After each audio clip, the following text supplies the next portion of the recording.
Hello friends. आइए आज हम इलेक्ट्रिकल मशीन के डीसी जनरेटर के जितने भी इम्पोर्टेंट क्वेश्चंस हमारे पास है, जो अलग अलग आरआरबी जेई में पूछे गए हैं, इनको हम सॉल्यूशन करेंगे। ठीक है, तो आइए आज की क्लास को हम स्टार्ट करते हैं। फर्स्ट क्वेश्चन हमारे पास है, the maximum efficiency occurs in a separately excited DC generator when the terminal voltage is 110 volt and the induced EM is 120 volt. The still loss if the armature resistance is 0.5 ohm will be। हमें पूछा क्या है, अधिकतम दक्षता पर stray हानि होगा यदि आर्मेचर प्रतिरोध हमें दिया है तो देखो, मैक्सिमम इफिशिएंसी किस कंडीशन में होती है, या तो कॉपर लॉसेस स्थिर हानि के बराबर यानी कि आयरन लॉस के बराबर होगा, तब हो गया हमारे पास मैक्सिमम इफिशिएंसी की कंडीशन में ये काम करेगा। हमारे पास वोल्टेज टोटल इंड्यूस्ड कितनी आ रही, 120। ठीक है, इस फार्मूले के अकॉर्डिंग हम निकाल सकते हैं इसको। ठीक है, और हमारे पास जो वोल्टेज है, टर्मिनल वोल्टेज 110 प्लस, इसका मतलब है इतनी इंड्यूस हो रही और इतना हमें टर्मिनल पे मिल रहा है, तो 10 वोल्ट तो हमारे पास क्या हो रहा है, ड्रॉप हो रहा है आर्मेचर में। तो सबसे पहले तो हमें आर्मेचर करंट निकालना है। ठीक है, और आर्मेचर रेजिस्टेंस हमारे पास 0.5 है। अब इसको हम यहाँ इधर की साइड लाएंगे तो माइनस हमारे पास हो जाएगा, तो 10 आ जाएगा, और ये हमारे पास पॉइंट में 5, और आर्मेचर करंट 0 से 0 हो जाएगी हमारे 5 से, इसको देखेंगे 5 दूनी 10 और 20, तो यहाँ पर ये आर्मेचर करंट है हमारी 20 आ जाएगी। ठीक है, अब देखो, हमें निकालना है मैक्सिमम की कंडीशन में, क्या निकालना, स्टेलॉस निकालना है। ठीक है, अब कॉपर हानि हमारे पास कितनी होती है, स्टेलॉस मैक्सिमम की कंडीशन में क्या होता है, copper loss is equal to में कांस्टेंट लॉस। ठीक है, अब हमें कांस्टेंट लॉस निकालना, जब हम कॉपर लॉस को निकाल लेंगे तो ही हमारे पास रहेगा। ठीक है, तो आई स्क्वायर आर, अब हमारे पास क्या हो जाएगा भाई कि 20 का स्क्वायर करो आप।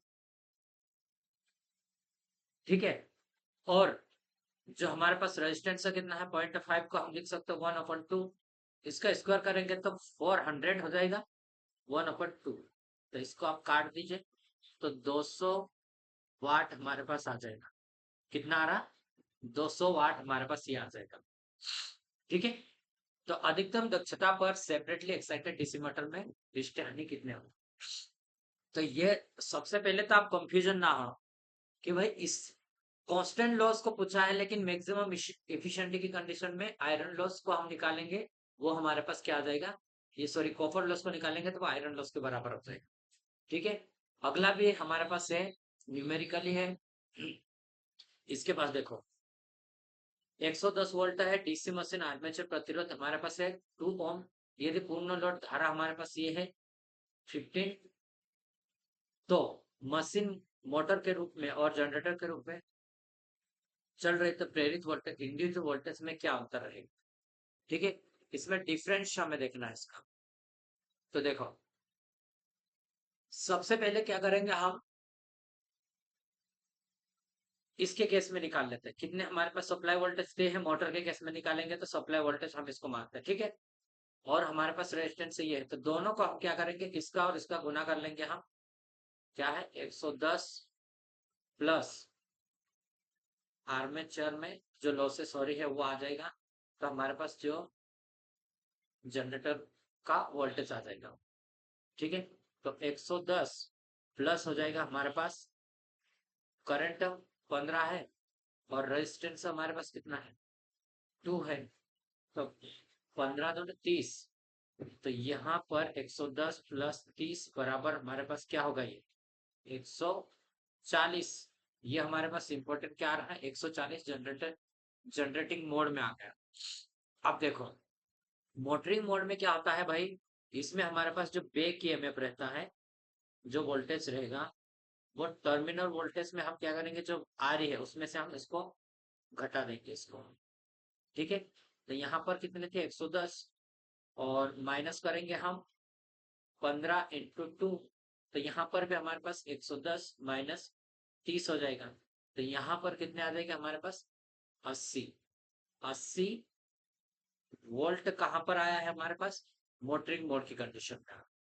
ठीक है, अब दोनों के बीच में 140 माइनस 80, तो देखो 20 और 60, तो 60 वोल्ट हमारे पास क्या आ रहा है, इसके बीच में डिफरेंस आ रहा है। देख थोड़ा सा घुमाकर आपको क्वेश्चन पूछा है, लेकिन बहुत ही इजी क्वेश्चन है। ठीक है, पहले जनरेटिंग मोड में आप निकाल लो, उसके बाद मोटरिंग मोड में निकाल लो, उसके बाद आप दोनों के बीच में माइनस कर लीजिए या फिर इसका डिफरेंशियल निकाल लीजिए। ठीक है, तो आप इजीली इसको निकाल पाओगे। नेक्स्ट क्वेश्चन है, the shape of induced electromotive force in the armature conductor of A DC motor is, क्या है, एक डीसी मोटर के आर्मेचर कंडक्टर में, क्या बोला है, एक डीसी मोटर के आर्मेचर कंडक्टर में, ठीक है, किसमें, आर्मेचर कंडक्टर में प्रेरित विद्युत वाहक आकार कैसा होता है, तो ये किस प्रकार से रहेगा, तो ये साइनसोइडल है। किसमें, साइनसोइडल डीसी मोटर में होता है, वो एसी के रूप में होता है। किसी भी डीसी मोटर में आपको पूछेगा तो आप डीसी समझ के आप डीसी रेखीय होगा ये मत लगाइए आप, ठीक है, इसको ध्यान रखना।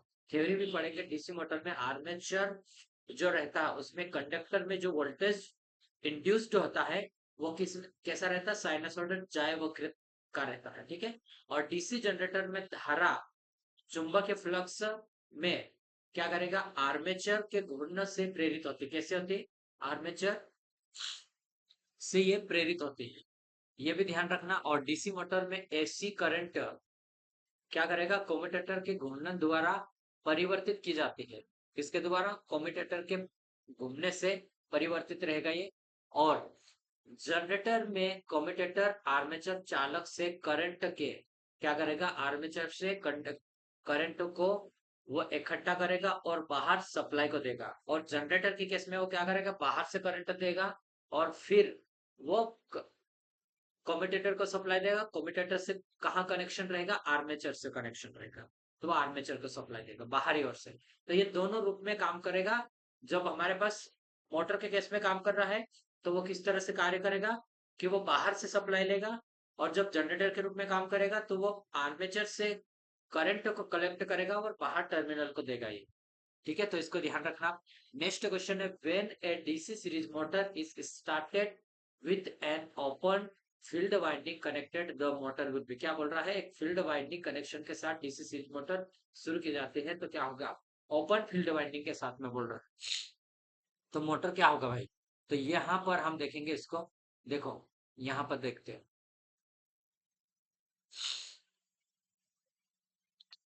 सबसे पहले मैं आपको एक डायग्राम बनाता हूँ। ठीक है, यहाँ पर, तो यहाँ ये हमारे पास आर्मेचर है, और इसके सीरीज इसलिए बोलते हैं क्योंकि सीरीज में इसकी फील्ड वाइंडिंग को सीरीज में लगाते हैं, और लोड के सीरीज में ही रहता है। जब इसके ऊपर लोड नहीं रहेगा तो ये हमारे पास क्या रहेगा, क्या, ये नहीं रहेगा हमारे पास। ठीक है, ये ओपन रहेगा, तो इस कंडीशन में जो हमारे पास फील्ड है वाइंडिंग है उसमें करंट नहीं बहेगी। इसका मतलब है कि यहाँ फ्लक्स जीरो होगा, तो जीरो होगा उस कंडीशन में वो ऑपरेट ही नहीं होगा ना, तो नोट स्टार्ट नहीं होगा। ठीक है, नोट स्टार्ट। तो इसको ध्यान रखना कि जब क्या होता है, ओपन फील्ड वाइंडिंग होती है, कनेक्शन के साथ डीसी सीरीज मोटर को हम स्टार्ट करते हैं, तो मोटर स्टार्ट नहीं होगी, और फील्ड वाइंडिंग ओपन हो जाने से आर्मेचर धारा भी क्या होगी, उसमें शून्य होगी, और टार्क भी उसका क्या होगा, जीरो होगा। ठीक है, नेक्स्ट क्वेश्चन हम देखते हैं अभी। A DC generator having two layer left winding is wound with 4 pole and 8 coils, 18 coils. The pole pitch in this case is ये पूछा है। तो हमारे पास क्या रहेगा, 4 पोल है और 18 coils 18 coils के साथ 2 लेयर लेफ्ट वाइंडिंग दी हमारे पास, ठीक है, डीसी जनरेटर में इस प्रकार के मामले में पोल पिच हमें देखना है। तो पोल पिच हमें क्या रहेगा, जितने हमारे पास कंडक्टर रहे, कंडक्टर की संख्या सबसे पहले इस फार्मूले के अकॉर्डिंग, जैसे मैं आपको बताता हूँ इसके अकॉर्डिंग कंडक्टर की संख्या आएगी। ठीक है, कंडक्टर की संख्या में क्या रहेगा हमारे पास, टोटल हमारे पास कंडक्टर की संख्या कैसे 2 लेयर है तो 18 है हमारे पास, तो 18 गुणित 2 हो जाएगा। और पोल की संख्या कितनी है, 4, तो 2 से इसको 2 बार काटा और 2 से इसको, तो ये 9 आ जाएगा। ठीक है, तो लेफ्ट वाइंडिंग के लिए 9, इसका मतलब हमारे पास रहेगा ए वाला राइट आंसर पोल पिच। ठीक है, अगला क्वेश्चन है, डायरेक्ट करंट मतलब DC machine are attach with interpole in order to क्या बोला है, डीसी मशीन के इंटरपोल को जोड़ा जाता है, तो इसको improve commutation under loaded condition. ठीक है, फर्स्ट वाला option, increase the starting torque, increase the running torque, decrease winding losses. तो हमारे पास improve the commutation under loaded condition मतलब भार की स्थिति में जो दिक परिवर्तन पर सुधार करने के लिए। ठीक है, तो ये हमारे पास इंपॉर्टेंट पॉइंट है कि डीसी जो मशीन रहेगा इसमें इंटरपोल का यूज हम क्यों करते हैं, कम्यूटेशन को सुधारने के लिए इम्प्रूव्ड कम्यूटेशन। ठीक है, डीसी मशीन में आर्मेचर रिएक्शन को कम करने के लिए भी हम इसका यूज कर सकते हैं, छोटे सहायक पोल भी बोलते हैं हम इसको। ठीक है, जो मेन पोल की फ्लक्स को बीच में स्थापित करते हैं। ठीक है, दो पोल रहेगा उसके बीच में हम इसको लगाएंगे।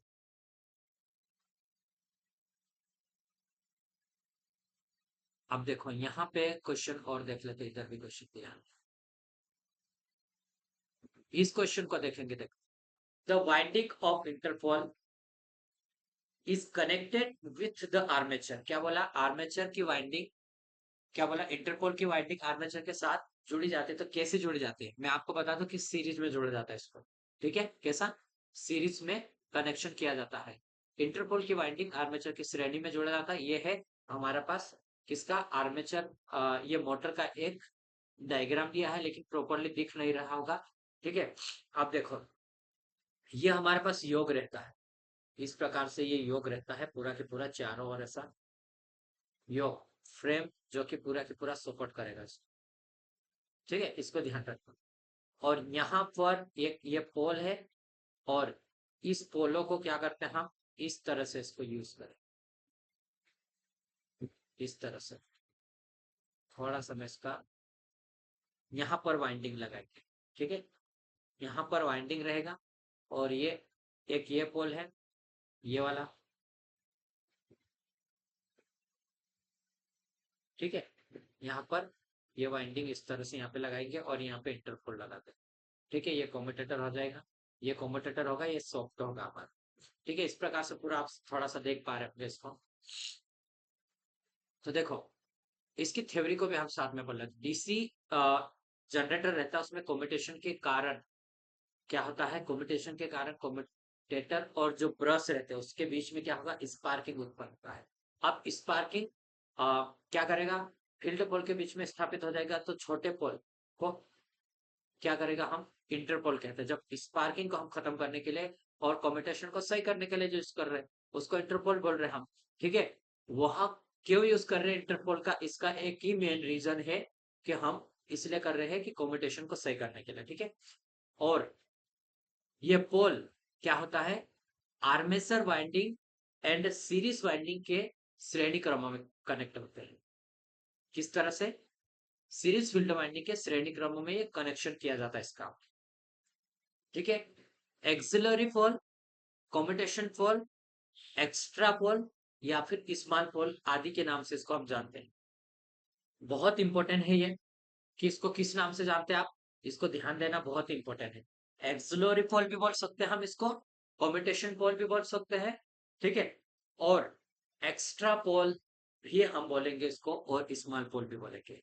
ठीक है, नेक्स्ट क्वेश्चन है, the commutator of A DC generator act us, commutator किस प्रकार से एक्ट करता है जनरेटर में, ये पूछा है। तो ये कैसा करता है, एक रेक्टिफायर की तरह वर्क करता है। ठीक है, कैसा, रेक्टिफायर की तरह वर्क करता है, ये हमें पता होना चाहिए। जनरेटर नेक्स्ट क्वेश्चन है the temperature at which the vibration of the molecular becomes so random and out of alignment as to reduce the magnetic strength to zero is equal to क्या है तापमान जिस पर अणु चुंबकों का कंपन अधिक अनियमित हो जाता है और संरेखन से इस प्रकार बाहर हो जाते हैं जिससे चुंबकीय शक्ति शून्य हो जाती है। चुंबकीय शक्ति कैसे हो जाती है? शून्य हो जाती है। तो इसके ऑप्शन को देखो अभी क्या है axillary point, axle point, caries केरी पॉइंट, क्यूरी क्या है क्यूरी पॉइंट और स्टैंडर्ड मानक पॉइंट और मैग्नेटिक पॉइंट। तो ये हमारे पास रहेगा जब किस कंडीशन में तापमान जिस पर क्या हो रहा है वह टेम्परेचर जिस पर अणु चुंबक का कंपन क्या होगा अधिक और अनियमित हो जाता, अधिक होगा कंपन और वो अनियमित रूप से कंपन करेगा, ठीक है, डैम्पिंग करेगा वो, तो उसको हम बोलते हैं क्यूरी पॉइंट। नेक्स्ट है आप इसमें देखो क्यूरी बिंदु। अब क्यूरी पॉइंट का संरेखन इस प्रकार बाहर होता है जैसे चुंबकीय शक्ति शून्य घट जाती है तो क्यूरी बिंदु कहते हैं।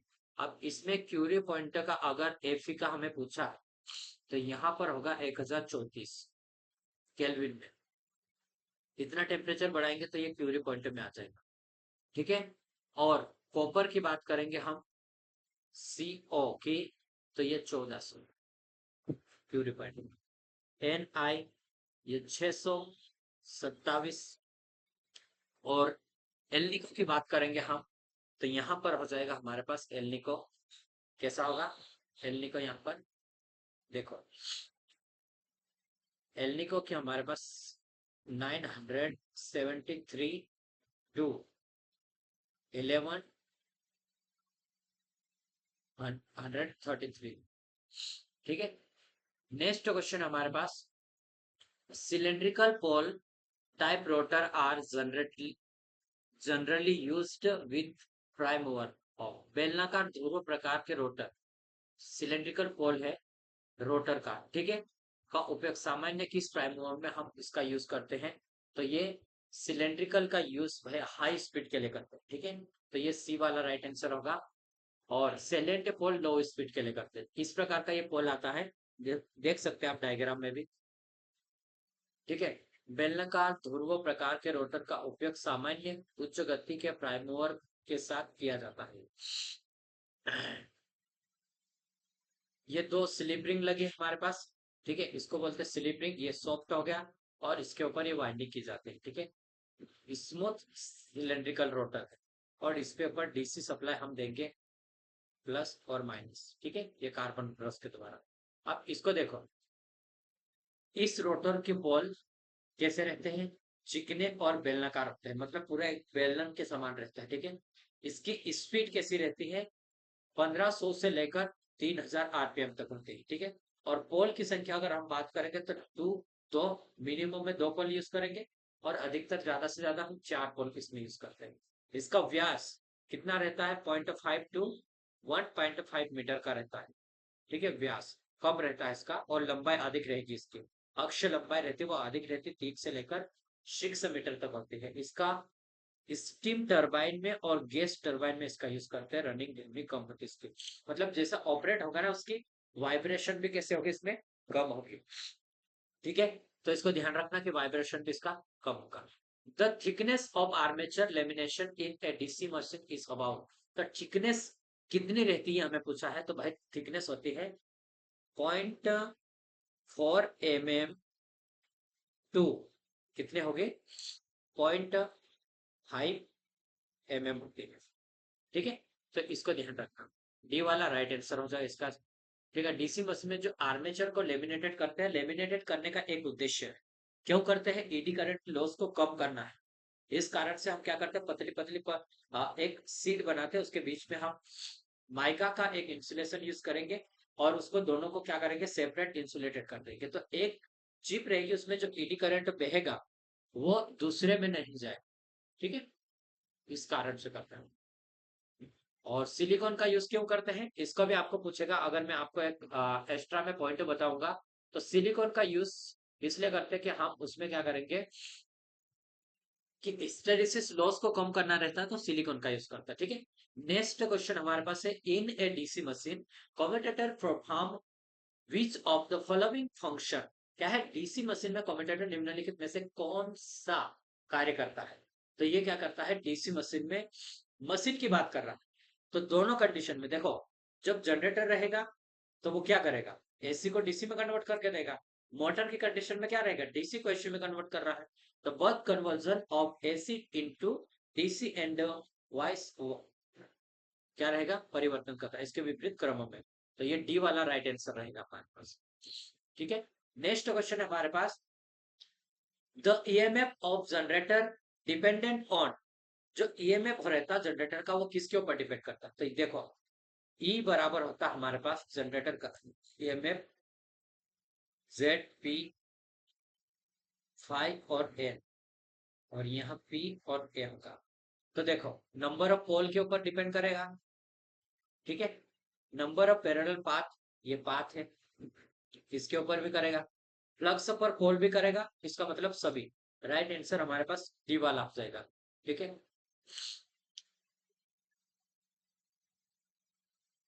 देखो यहां पर ध्यान रखना, लेफ्ट वाइंडिंग रहती है, क्या होगा, लेफ्ट वाइंडिंग। वाइंडिंग की कंडीशन में क्या होता है, ए बराबर पी होता है, जितने पोल रहते हैं उतने ही उसके पैरेलल पाथ रहते हैं। और वेव वाइंडिंग की अगर मैं बात करूंगा तो यहाँ ए बराबर होता है 2। ठीक है, इसको ध्यान रखना, इसको हम हाई करंट के लिए यूज करते हैं और लो वोल्टेज के लिए हम इसको यूज करते हैं। और इसको हाई वोल्टेज के लिए, और इसमें क्या होता है, करंट कम होता है, जितने पैरेलल पाथ रहेंगे उतने ज्यादा हमारे पास करंट रहेगा। इसको ध्यान रखें आप। तो ए जो लेफ्ट वाइंडिंग उसमें ज्यादा पैरेलल पाथ रहेगा। ठीक है, अब देखो, a shunt generator running at 1000 RPM has a generator EMF is, कितना है, 100 volt. If the speed to increase to 1200 rpm, then the generated EMF will be ये पूछा हमें। ठीक है, अब देखो इसको हम कैसे निकालेंगे। एक इजी फार्मूला हमारे पास है और इसको मैं शॉर्ट वे में समय कम लूंगा और इसी के ऊपर बताता हूँ। देखो फर्स्ट में हमारे पास क्या है, 1000 आरपीएम है ना। 1000 आरपीएम पर ये हमें 100 वोल्ट दे रहा है, 1200 आरपीएम हो रही तो कितने वोल्ट देगा ये पूछा है। तो देखो एन बराबर हमारे पास होता है बैक ईएमएफ बटे फ्लक्स। ठीक है, इसका मतलब ये है कि जितनी स्पीड होगा बैक ईएमएफ भी हमारे पास उतनी ही उत्पन्न होगा। ठीक है, इसके अकॉर्डिंग। तो आप देखो यहाँ पे मैं करूंगा N1 बटे N2 बराबर E1 बटे E2। अब मैं इसको यहां पर लिखता हूं। ठीक है, यहां पर N1 का मान कितना है, 1000 है मेरे पास।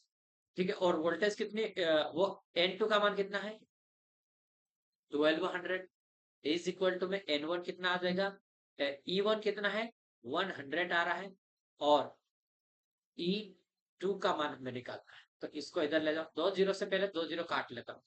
ठीक है, अब 2 से इसको भी काट लेते हैं, 5 और ये 6। तो ये हो जाएगा हमारे पास, ये इधर चला जाएगा, तो E2 बराबर होगा 100 इंटू 6/5। 5 से इसको काटो, 5 दूनी 10, तो 20 गुणित 6। तो ये हमारे पास आ जाएगा, देखो यहाँ पर मैं लिखता हूँ इसको। ठीक है, तो E बराबर होगा 112। ठीक है, ये ध्यान रखना। अब ये एक तरीका था अपने को। अब यहाँ पे क्या था, 1000 आरपीएम पर कितना ईएमएफ हो रहा है, 1। तो 2 जीरो से 2, मतलब अगर हमारे पास 10 आरपीएम बढ़ेगा तो हमारे पास 1 वोल्ट बढ़ जाएगा। ठीक है, और यहाँ पे कितना बढ़ रहा है, 1 बराबर 10। तो यहाँ पर कितना था, 200 बढ़ गया।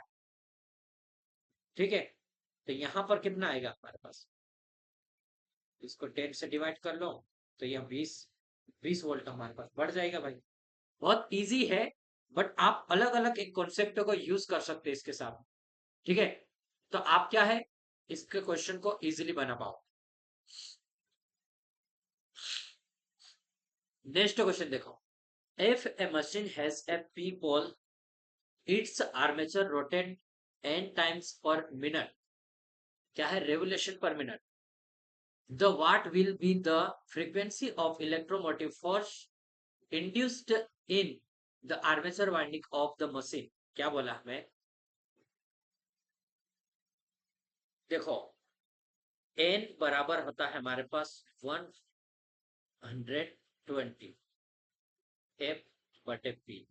अब f का मान तो हमें क्या करना पड़ेगा, इसको n p बटे क्या आ जाएगा 120 f हो जाएगा ये। ठीक है, तो कौन सा वाला राइट, ए वाला राइट है हमारे पास। बहुत ही इजी क्वेश्चन है, ज्यादा कुछ पूछा नहीं हमें, बस चेंज करना है। और जो हमने क्या करते हैं, एन बराबर तो हमें याद रहता है ना 120 एफ बाई पी, यही तो याद रहता हमें। और इसको चेंज करना, फ्रीक्वेंसी बताना हमें। ठीक है, ऑप्शन को देखें और एलिमिनेशन मेथड का यूज करें। किसका यूज करोगे, एलिमिनेशन मेथड का यूज करें आप। ठीक है, नेक्स्ट क्वेश्चन है हमारे पास, द ओपन सर्किट ईएमएफ, क्या बोल रहा है, the open circuit EMF of A generator is, क्या है जनरेटर इज कितना है, ये वोल्टेज दिया है with a load resistance of 13 ohm, its terminal voltage drop to 15 volt, what will be its internal resistance. क्या बोला है, किसी जनरेटर दिया है और ओपन सर्किट ईएमएफ हमें दिया है, कितना दिया है 18 वोल्ट, और 30 ओम के लोड प्रतिरोध के साथ इसको हम जोड़े हैं, और टर्मिनल में वोल्टेज कितना गिरावट आ रही है 15 की, इसका आंतरिक प्रतिरोध। ठीक है, कितना इंटरनल रेजिस्टेंस हमें देखना है।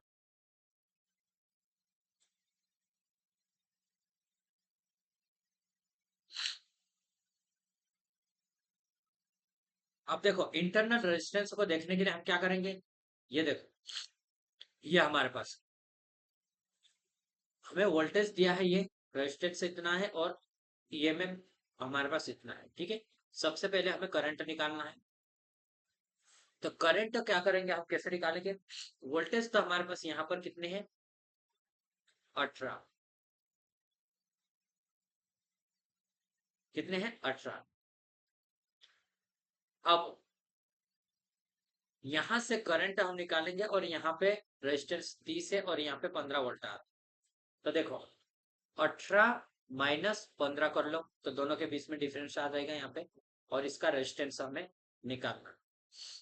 ठीक है, आर, और यहाँ करंट आ रहा है। ठीक, अब ये हमारे पास रहेगा, ये सबसे पहले करंट निकाला, अब आई बराबर क्या होगा हमारे पास, आई बराबर वोल्टेज, ये वाला वोल्टेज और ये रेजिस्टेंस है, तो हमारे पास 15 और 30,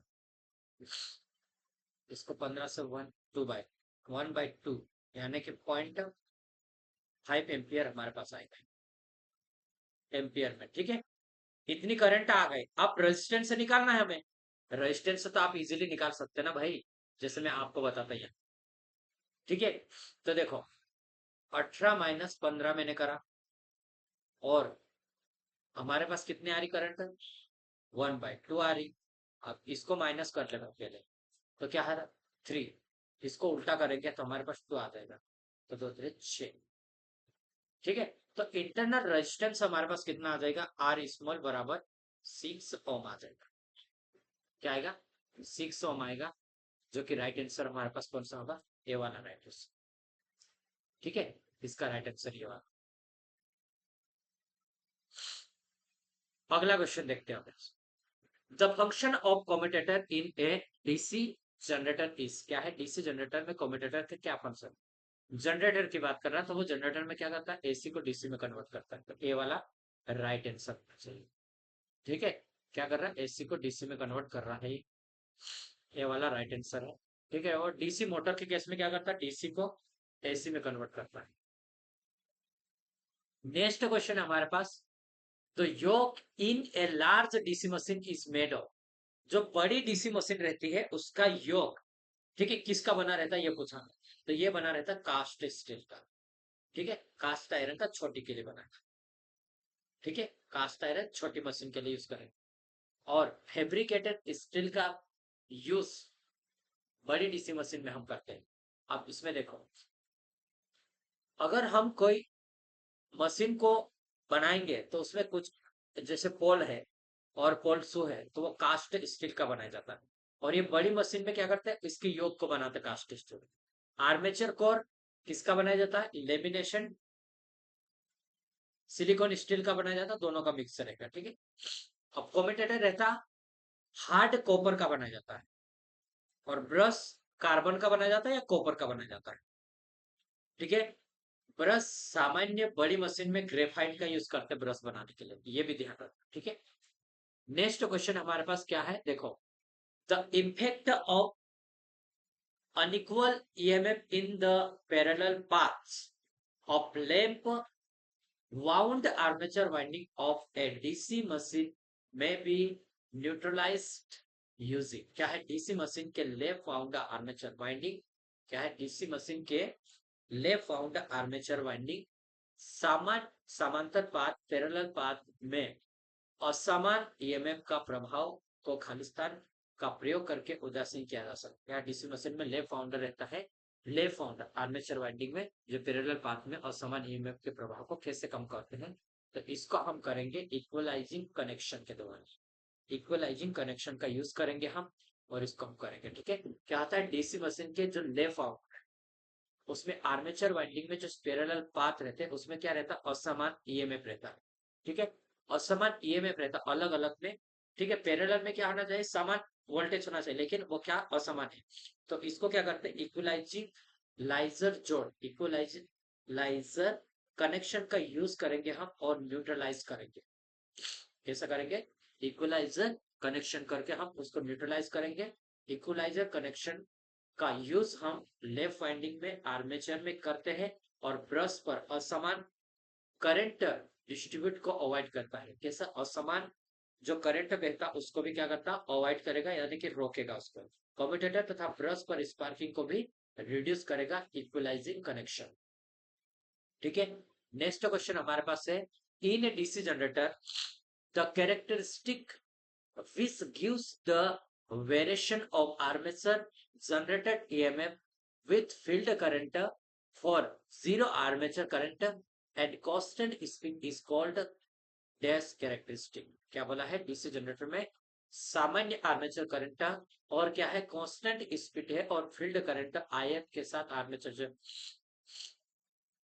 जनरेटर ईएमएफ की विभिन्नता देने की अभिलक्षण क्या होगा, कैरेक्टरिस्टिक इसकी पूछी, तो ये हमें पता करना है। ठीक है, तो देखो, यहाँ हमारे पास इसको देखो, क्वेश्चन इसके ऑप्शन क्या हमारे पास, लोड की कंडीशन में, नो लोड की कंडीशन में आर्मेचर, और तीन नो लोड में आएगी। ठीक है, देखो, चुंबकीकरण कैरेक्टरिस्टिक को ओपन सर्किट कैरेक्टरिस्टिक वह वक्र जो बिना लोड के आर्मेचर, कैसा, बिना लोड के आर्मेचर में फील्ड धारा आई एफ और वोल्टेज आई जीरो के बीच में संबंध रखता है। ठीक है, दोनों के बीच में flux current, field current and induced MF voltage के बीच में जो रिलेशन रहता है वो किस में रहता है, ओपन सर्किट में। ठीक है, डीसी जनरेटर की जो मैग्नेट ओपन सर्किट विशेषता कहलाती है, चुंबक या ओपन सर्किट विशेषता, यह वक्र की क्या है, कर्व की सभी प्रकार के जनरेटर के लिए व्यवहारिक रूप से समान है, चाहे अलग अलग एक्साइटेड और अनएक्साइटेड। ठीक है, तो ये हमें पता होना चाहिए। नेक्स्ट क्वेश्चन है, in a symmetrical rotating machine the impedance made by armature currents of a given sequence are, क्या है, एक सिमेट्रिकल रोटेटिंग मशीन है और इसमें अनुक्रम कैसा है, आर्मेचर धारा और प्रतिबाधा होती है। तो इसमें क्या होगा, the equal in the three phase, तीनों फेज में कैसा होगा, बराबर होना चाहिए। ठीक है। सिमेट्रिकल रोटेटिंग मशीन में क्या होता है, जो फेज सीक्वेंस रहता है, सीक्वेंस आर्मेचर करंट द्वारा इम्पीडेंस तीनों फेज में बराबर होता है। लेकिन यह रोटर और रोटेशन की डायरेक्शन फेज सीक्वेंस पर निर्भर करेगा। सामान्य सकारात्मक और नकारात्मक, नेगेटिव एंड पॉजिटिव दोनों प्रतिबाधा असमान रहेगा इसमें। ठीक है। तो ये चीजें हमें बहुत ही ध्यान होना चाहिए। ठीक है। नेक्स्ट क्वेश्चन देखो, 6 pole left wound DC generator has 240 coils of 2 turns is if the flux per pole is 0.04 Weber, find the generated EMF at no load for armature speed of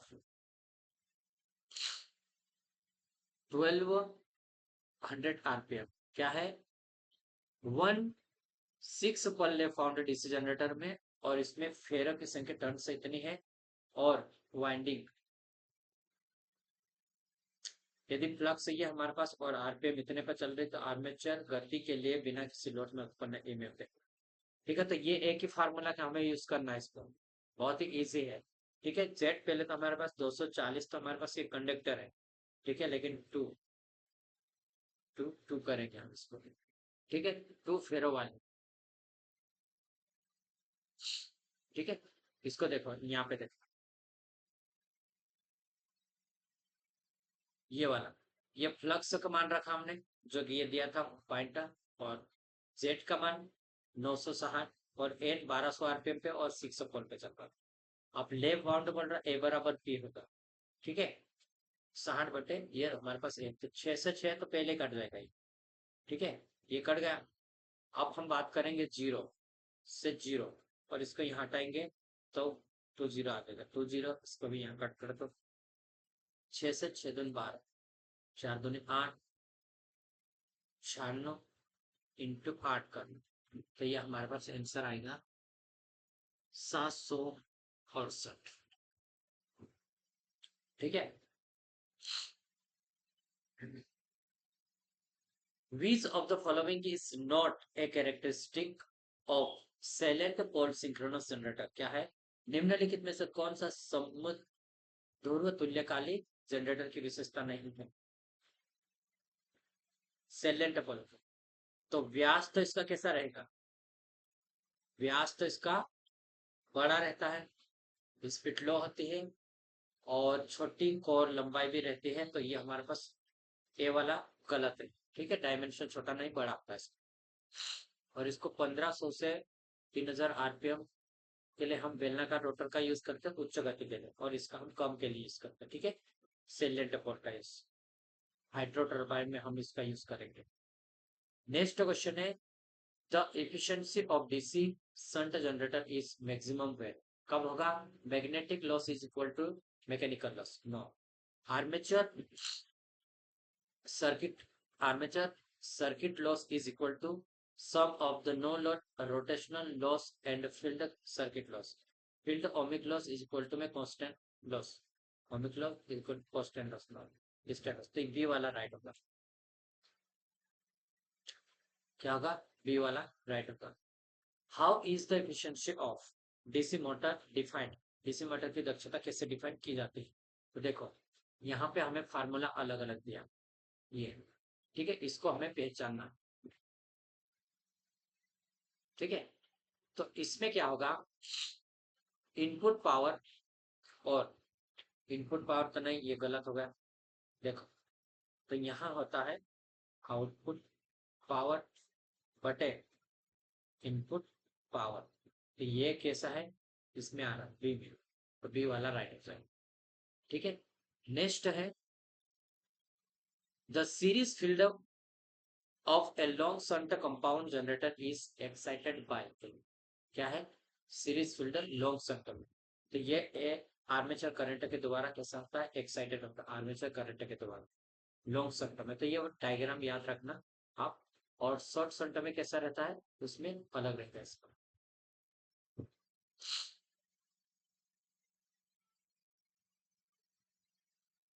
ठीक है, तो अभी के लिए इतना ही। अब हम यहाँ से चेंज करके हम नेक्स्ट आगे वीडियो को करेंगे इसको। ठीक है।